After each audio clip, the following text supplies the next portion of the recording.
Kimsingi vyombo vya habari vinatakiwa kufanya kazi tunasema independent kwa maana kwamba sera yako ya uhariri haitakiwi kuingiliwa na mtu yoyote, either source wa taarifa au mmiliki au wanasiasa au kwa namna yoyote ile. Hataki kuingilia sera yako ya uhariri.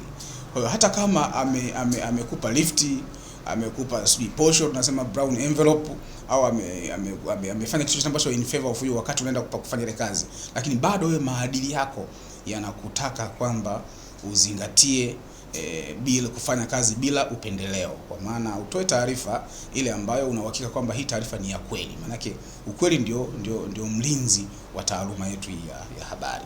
Kwa hiyo usijali kwamba mtu amenipa posho, amenipa nini. Tatizo sasa, changamoto inapokuja ni kwamba sasa mtu anaogopa labda pengine nikifanya hivi leo, kesho sitaitwa tena kufanya hiyo kazi, kwa sababu pia huyu mtu ameniwezesha, labda amenipa posho. Lakini kimsingi maadili yanabaki pale pale bila kuzingatia uwezeshwaji ambao umefanywa na mhusika kwenye taarifa ambayo inamhusu yeye mwenyewe. Lakini pia kama ni changamoto ambayo inahusu jamii, wewe utakuwa huru kwa sababu umetoa changamoto ambayo inahusu jamii, na jamii itakuwa wewe ni hero kwa kufanya hivyo, kwa sababu nimesema kile kitu cha kweli ambacho ni kwa faida ya jamii, kwa sababu waandishi wa habari pia wanahudumia jamii.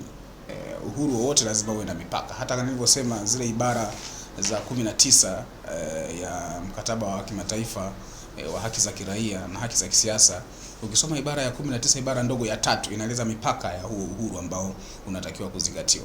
Lakini pia tukisoma katiba yetu, katiba ya Jamhuri ya Muungano wa Tanzania ibara ya 18, mara nyingi watu wanasoma tu ibara ya 18, lakini usoma na ibara ya 30 ya katiba. Ibara ya 30 ya katiba inaeleza mipaka ya huo uhuru ambao unatakiwa kuzingatiwa. Kwa hiyo lazima kila kitu kinakuwa na uhuru, lakini pia uhuru lazima uwe na mipaka yake. Kwa hiyo pale uhuru unapoishia uhuru wako, haki yako inapoishia, uhuru wa mwingine unaanzia hapo. Kwa hiyo ni kitu ambacho ni kitu cha msingi sana cha kuzingatia, kwamba huna uhuru wa kuchafua karakta za watu, huna uhuru wa kufanya mambo ambayo yanahatarisha usalama wa nchi, huna uhuru wa kufanya mambo ambayo yanahatarisha afya ya jamii.